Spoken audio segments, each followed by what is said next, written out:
പണ്ട് നിങ്ങളുടെ പപ്പയൊരു ജിന്നാവാൻ നോക്കിയതാ, എന്നിട്ട് ഇപ്പൊ ഇരിക്കുന്ന കണ്ടില്ലേ.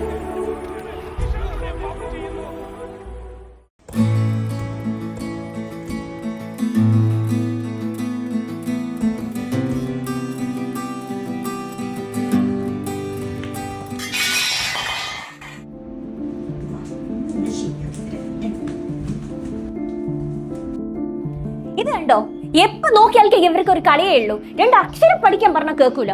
ഒരു ദിവസം ഞാൻ ഇത് വെട്ടി മുറിച്ച് കളയും.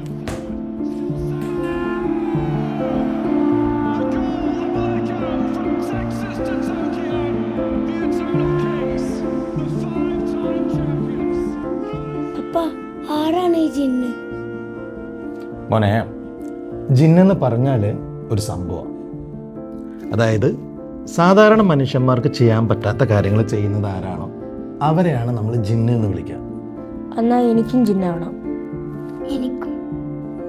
പണ്ട് നിങ്ങളുടെ പപ്പയൊരു ജിന്നാവാൻ നോക്കിയതാ, എന്നിട്ട് ഇപ്പൊ ഇരിക്കുന്ന കണ്ടില്ലേ.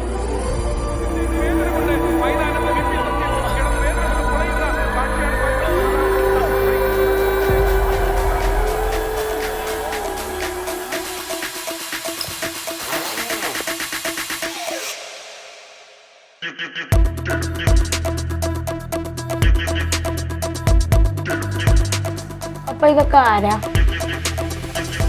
ഇവരൊക്കെയാണ് പപ്പ കണ്ടിട്ടുള്ള യഥാർത്ഥ ജിന്നുകൾ.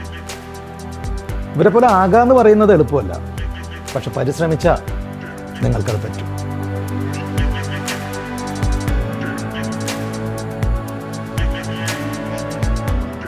ഈ ഫുട്ബോൾ എന്നത് ഒരു വിനോദമല്ല, ഒരു വികാരമാണ്. ഒരിക്കലത് മനസ്സിൽ കയറി കഴിഞ്ഞാൽ ഞരമ്പിൽ കൂടെ ഓടുന്ന ചോര പോലെയാണ്, അങ്ങനെ തിളച്ചുകൊണ്ടേയിരിക്കും.